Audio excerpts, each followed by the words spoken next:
오늘 셋째 날 하나님께서 우리에게 예배하신 은혜가 저와 여러분에게 풍성하게 임하기를 축복합니다.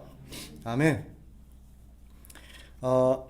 오늘 본문을 보면 바울이 빌립보 교회 성도들에게 편지를 하면서 자신의 어떤 사건, 자신에게 일어난 일들을 통해서 이 빌립보 교회 성도들에게 낙심하지 말고 두려워하지 말고 더욱 믿음의 진보를 이루어내라 라고 격려하는 부분을 봅니다.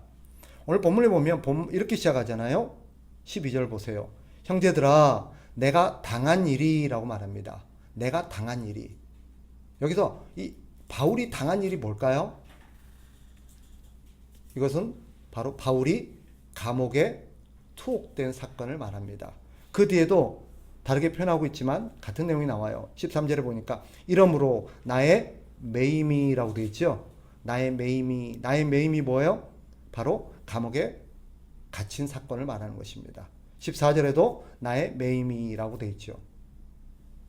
바울은 지금 감옥에 투옥되어 있어서 지금 자신이 어떤 일을 당하고 있는지를 이 빌립보 교회 성도들에게 일깨우고 있죠. 우리가 아는 것처럼 바울은 복음을 전파하다가 체포되었고 로마로 압송되어서 감옥에 지금 갇혀 있는 상태입니다. 그러면서 바울이 이 빌립보 교회에 편지를 쓴 것이라고 우리가 짐작해 볼 수 있겠죠. 바울은 자신에게 일어난 일, 자신이 감옥에 갇힌 이 사건을 통해서 자기가 두 가지 어려움에 직면해 있음을 우리에게 말합니다. 그 두 가지 어려움이 뭐냐? 그래서 첫째는 감옥에 갇혀서 더 이상 자유롭게 복음을 전할 수 없는 상태가 된 것이죠. 사역이 중단된 거예요. 바울의 원래 계획은 뭐였어요?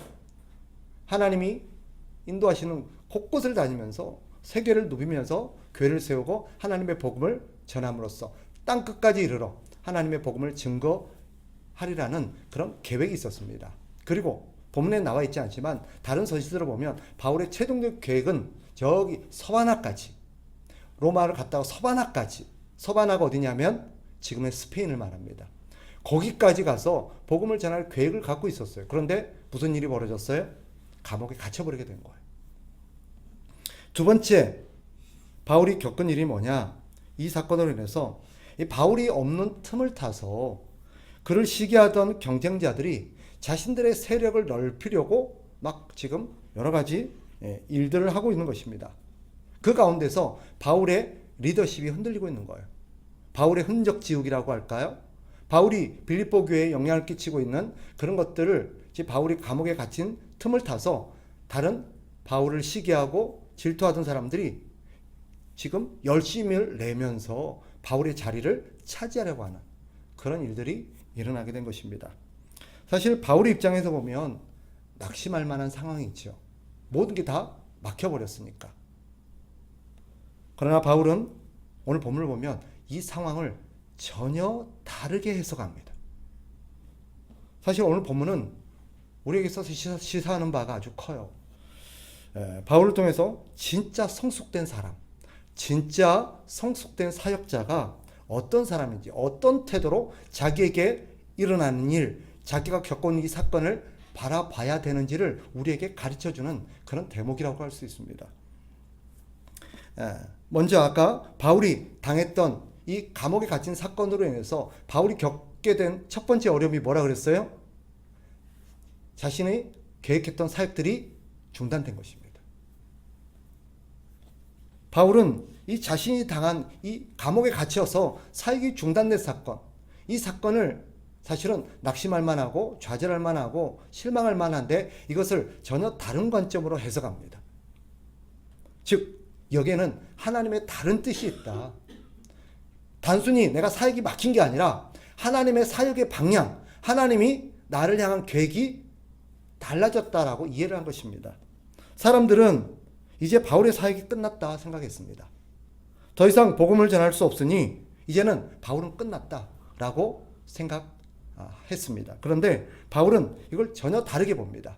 이건 복음의 사역이 끝난 게 아니라 오히려 12절에서 뭐라고 말해요? 도리어 복음 전파에 진전이 된 줄을 너희가 알기를 원하노라.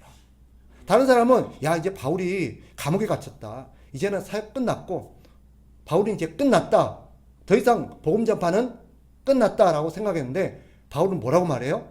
오히려 이 사건이 자기가 감옥에 갇히게 된 이 사건이 복음의 진전이 있는 계기가 됐다라고 말합니다. 왜 그럴까요? 오늘 본문을 보면 그 이유가 나옵니다. 이 감옥에 갇혀있기 때문에 오히려 이 감옥에 갇힘으로써 평소에는 정상적이라면 결코 만날 수 없는 사람들을 만나서 그들에게도 복음을 전할 수 있는 기회가 열렸기 때문입니다. 오늘 본문을 보세요. 13절. 이렇게 말하죠. 13절에 보니까 이러므로 나의 매임이 그리스도 안에서 모든 시위대 안과 그 밖의 모든 사람에게 나타났으니. 자신이 감옥에 갇히면서 원래 계획대로라면 또 원래 자기 신분이라면 결코 만날 수 없는 사람들, 다가갈 수 없는 사람들에게 오히려 복음을 전할 수 있는 기회가 열렸다라고 말합니다. 그 대표적인 사람이 누구예요? 여기 시위대라고 말합니다. 여기서 시위대는 누구냐면 황실 근위대를 말합니다. 황실 근위대, 즉 황제를 지키고 있는 로마 시내에서 주둔하고 있는 군대로 황제를 보호하는 그런 사람들을 말합니다. 그 사람들이 지금 바울이 감옥에 투옥되면서 그 사람들과 만나게 되고 그 사람들이 바울을 지금 지키고 있게 된 거죠. 일반적으로는 만날 수 없는 사람이죠. 그런데 바울은 어떻게 해석했어요?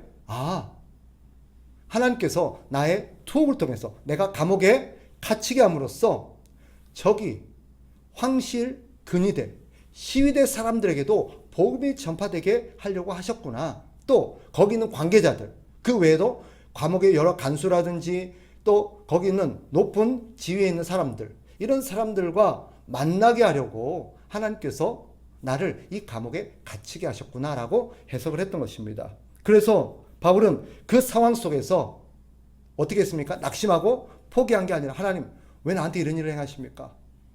왜 내가 열심히 신앙생활하고 있는데 나에게 이렇게 시련을 주십니까? 라고 원망하고 불평하고 있는 게 아니라 하나님께서 이번 계기를 통해서 저기 있는 사람들 거기에는 누구도 있어요? 죄수들도 있죠. 죄수들도. 우리가 알게 되겠지만 나중에 이 감옥에서 바울이 이렇게 시위대 사람들과 거기 또 감옥에 있는 간수들에게 복음을 전하면서 하나님의 복음의 열매가 맺히는데 거기서 만난 한 인물이 있습니다. 누군지 아세요? 나중에 여기서 복음을 전하다가 누구를 만나게 되느냐? 오네시모라는 사람을 만납니다.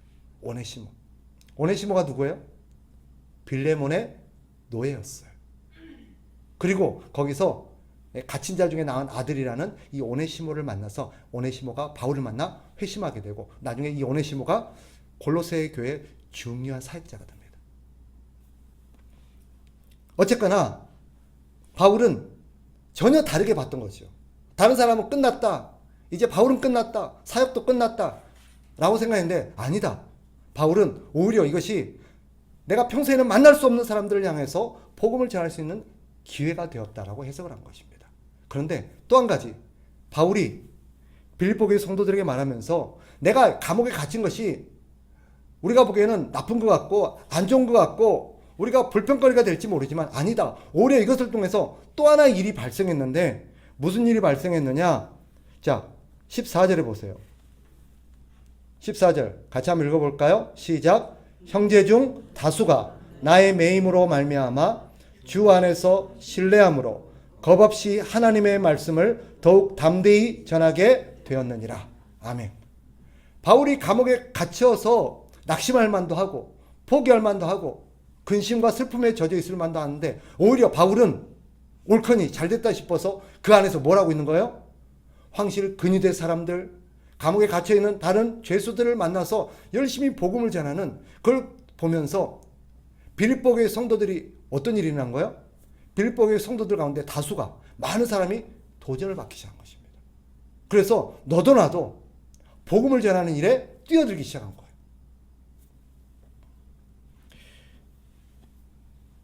사실 평소라면 평소에도 바울이 빌립보 교회 성도들에게 우리가 복음을 전해야 된다. 우리는 그리스도의 증인이 되어야 된다라고 설교를 했겠어요, 안 했겠어요? 했단 말이에요. 그런데 그때는 꿈쩍도 안 하던 사람들이 바울이 감옥에 갇히는 사건이 발생함으로써 사람들이 오히려 도전을 받게 된 거예요. 바울의 고난을 하나님이 사용하셔서 다른 사람들을 깨우치게 하고 일어나게 하고 증인으로 세우는 일에 하나님이 바울의 고난을 사용하셨음을 바울이 지금 깨달은 거예요.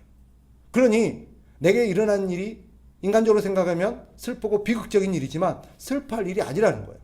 낙심할 일이 아니라는 거예요. 오히려 우리가 이것 때문에 기뻐하고 오히려 감사해야 된다는 거예요. 이것이 바울이 보여주는 모습입니다.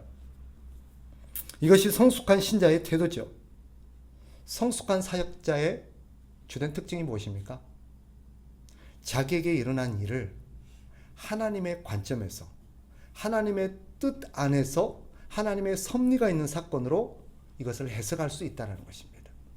우리는 대부분의 많은 성도들이, 믿음이 연약한 성도들이 자신에게 어떤 고난이나 자신에게 어떤 안 좋은 일이 일어나면 그저 자기가 벌 받은 것처럼, 자기에게 그냥 불행한 일이 생긴 것처럼, 자기가 하나님 앞에 복을 못 받은 것처럼, 나는 실패자인 것처럼, 나는 안 될 사람인 것처럼 그렇게 낙심하고 좌절한다는 거예요. 그런데 성숙된 사람이 보여주는 태도는 뭐예요?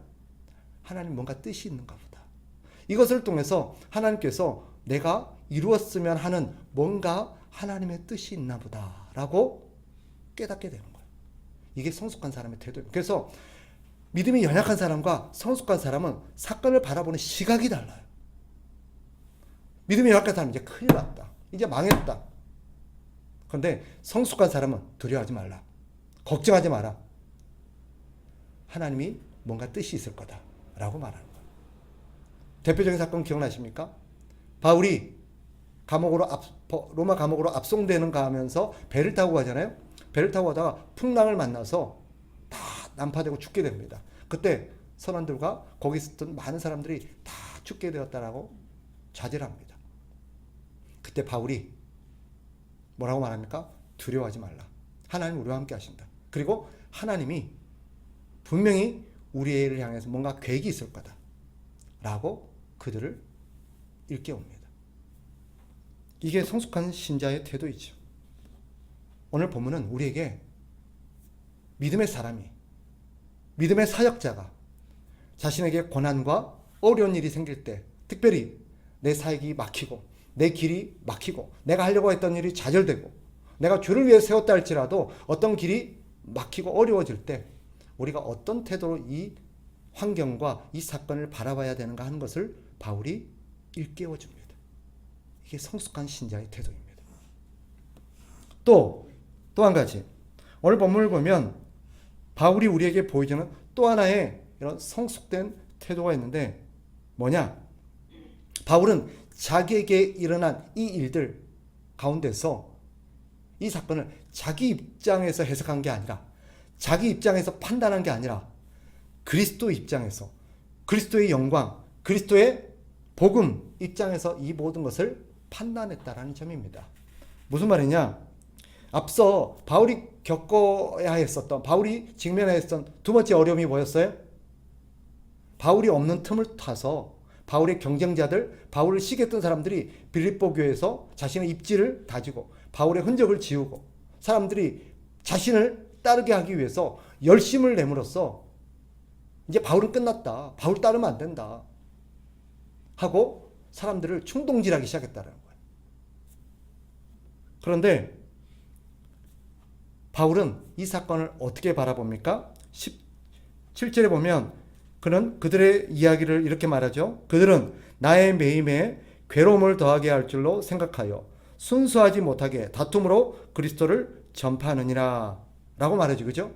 그런데 바울은 이것 때문에 빌립보 교회 성도들이 자신을 잊어버리거나 더 이상 자신을 따르지 않거나 혹은 자신의 빌립보 교회 성도들을 향한 자신의 입지나 자신의 영향력이 약화된다 할지라도 바울은 그것을 낙심하지 않습니다. 오히려 이 사건을 어떻게 이해합니까? 18절 같이 한번 읽어볼까요? 시작. 그러면 무엇이냐? 거칠애로 하나 참으로 하나 무슨 방도로 하든지 전파되는 것은 그리스도니 이로써 나는 기뻐하고 또한 기뻐하리라. 아멘. 진짜 성숙한 신자, 성숙한 사역자가 어떤 태도를 보여야 되는지를 오늘 본문을 통해서 보여줘요. 바울은 자신이 높아지는 것보다 주님의 뜻이 이루어지는 것을 더 중요하게 여겼습니다. 사람들이 나를 잊으면 어떠냐? 사람들이 더 이상 나를 안 따르면 어떠냐? 중요한 거 뭐예요? 사람들이 나를 얼마나 좋아하고 사람들이 얼마나 나를 따르고 내가 얼마나 거기서 높임을 받느냐 보다 우리 그리스도가 얼마나 높임을 받느냐, 그리스도의 복음이 얼마나 증거되느냐, 하나님의 뜻이 얼마나 이루어지느냐가 더 중요했습니다. 나는 괜찮다. 나는 괜찮다. 사람들이 나를 잊어버려도 더 이상 나를 안 따라도 괜찮다. 그들이 비록 잘못된 동기로 열심을 낸다 할지라도 그들이 열심을 내서 복음을 전하고 하나님을 위해서 살고 주를 위해서 사는 계기가 된다면 나는 상관없다. 이게 바울이 보여주는 모습입니다.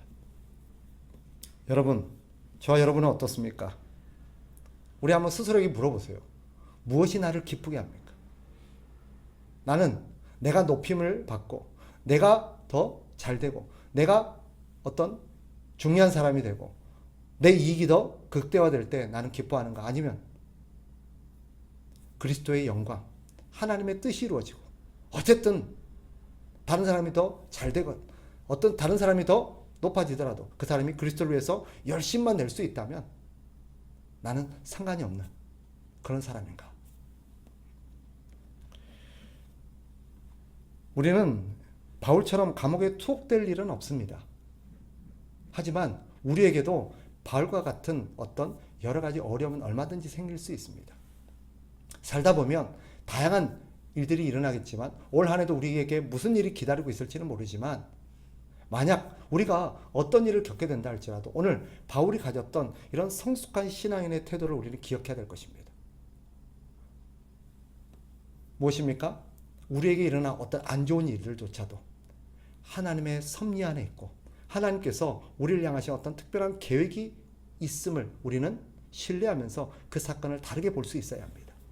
뿐만 아니라 그 상황 속에서 우리는 내가 높아지고 내가 잘되고 내 이익을 추구하고 내가 관심과 주목을 받고 이런 것이 아니라 하나님이 기뻐하시는 일만 된다면 우리 하나님의 뜻만 이루어질 수 있다면 나는 잊혀져도 나는 사라져도 나는 내려와도 상관없다라는 그런 성숙한 태도를 우리가 가질 수 있기를 축복합니다. 사람은 누구나 여러 가지 어려움을 겪을 수 있죠. 만약에 저와 여러분이 질병이나 사고로 인해서 병원에 갇히게 되었다고 생각해 봅시다. 우리는 이제 더 이상 어떤 일들을 예전만큼 우리가 하고 싶은 직장 일이나 교회 일이나 또 내가 계획했던 어떤 계획들이 좌절될 수 있죠. 그러나 오늘 성경대로라면 우리는 낙심하지 말아야 합니다. 병원이 우리가 갇히게 된 입원하게 된 그 병원이 사실 우리에게 새로운 사역지로 하나님이 허락하셨음을 우리는 믿어야 합니다.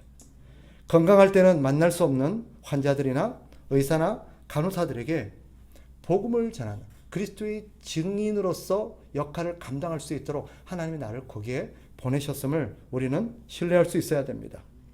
거기에는 바울이 보여줬던 것처럼 그 감옥에 갇혀있는 많은 그런 죄수 수감자들이 있었을 거 아니에요. 그들이 얼마나 그 속에서 낙심과 인생의 어떤 좌절과 실패와 두려움과 걱정과 근심 속에 있었겠습니까? 바울은 그들 속에 들어가서 그들을 위로해주고 그들에게 소망을 주고 그들에게 하나님의 복음을 심어줌으로써 그들이 새로운 인생을 살 수 있도록 그들에게 용기를 북돋아줬습니다. 만약에 저와 여러분이 뜻하지 않게 병원에 입원을 해서 병원에서 한동안 지내게야 된다면 또 다시 원래의 삶으로 일상의 삶으로 되돌아가는 것이 불투명하다 할지라도 우리는 오늘 바울처럼 하나님께서 이 병원 이 일에 나를 부르셨음을 우리는 신뢰하고 그 병원에서 성도가 어떤 사람인지 성도가 누리는 평강 성도가 누리는 그런 평안이 무엇인지를 거기 있는 환자들과 의사들과 간호사들에게 보여줌으로써 그들에게 하나님이 계시다는 것과 하나님을 믿는 자들이 어떤 복을 누리는지를 보여주는 통로가 될 수 있기를 축복합니다. 원하지 않는 직장으로 갈 수도 있고 내가 원하지 않았던 지역으로 옮겨가게 될 수도 있습니다. 기억하십시다. 나의 사역지가 바뀐 것뿐입니다. 우리의 사역은 결코 중단되지 않습니다. 우리의 사역은 결코 중단되지 않습니다. 하나님을 섬기는 우리 일은 결코 멈춰지지 않습니다. 단지 부름을 받은 장소와 일이 바뀔 뿐입니다. 꼭 이 자리가 아니라도, 꼭 이 일이 아니라도, 꼭 이 신분이 아니라 할지라도 하나님은 우리가 계획하지 않은 다양한 사역지로 다양한 일로 우리를 부르실 수 있음을 우리는 겸허히 받아들여야 합니다. 그리고 교회 안에서 사역을 하다 보면 바울의 경쟁 상대들처럼 불순한 의도로 교회를 섬기는 그런 일꾼들도 있을 수 있습니다. 그들은 자신의 공명심이나 또 사람들에게 인기를 끌고 싶거나 자기가 높아지고 싶어서 다양한 방법으로, 다양한 목적으로, 다양한 동기에서 교회를 섬기며 열심을 내는 사람들을 질투하지 마십시오. 그들을 향해서 하나님께 원망하지 마십시오. 우리가 가져야 될 성숙한 태도는 무엇입니까? 그렇게라도 열심히 하면 좋겠다. 동기가 비록 그렇지만 목적이 조금 왜곡되긴 하지만 오히려 이것을 통해서 그들이 더 하나님께 열심을 내고 이번 계기로 그들이 하나님을 더 잘 섬기는 그런 기회가 되면 좋겠다. 한 가지 말씀을 드리고 마치겠습니다. 최근에 아는 어떤 분은 그런 얘기를 하더라고요. 자기가 안수집사 어떤 그런 교회에서 이제 안수집사를 세우고 안수집사를 이렇게 뽑는데 그런 얘기를 하더라고요. 자기가 떨어지고 정말 자기가 보기에는 아닌데 정말 저 사람 안수집사감이 아닌데 그 사람이 딱 됐더라는 거예요. 딱 보니까 이거는 뭔가 뒤에서 조작된 게 있더라. 그런 생각이 들더라는 거예요. 너무 기분 나쁘고 낙심해요. 자기가 그동안 교회를 20년을 그 교회를 섬기면서 열심히 했는데 허드렛 일을 자기가 다 막 도맡아서 했는데 자기가 떨어지고 그 사람이 딱 세워진 거면서 너무 낙심이 되더라. 자기가 본 그 사람 정말 아닌데. 그런데 사실 오늘 본문을 통해서 우리가 그 사건을 다시 본다면 우리는 어떤 태도를 가져야 되겠습니까? 그래. 나는 다음에도 될 수 있죠. 나는 다음 기회에 더 될 수 있고 하나님은 아직 내가 어떤 일정 시기 더 아직 이 서리 집사 아니 다른 어떤 성도 입장에서 더 교회를 섬김으로써 사람들에게 본을 보이기를 바라시는구나.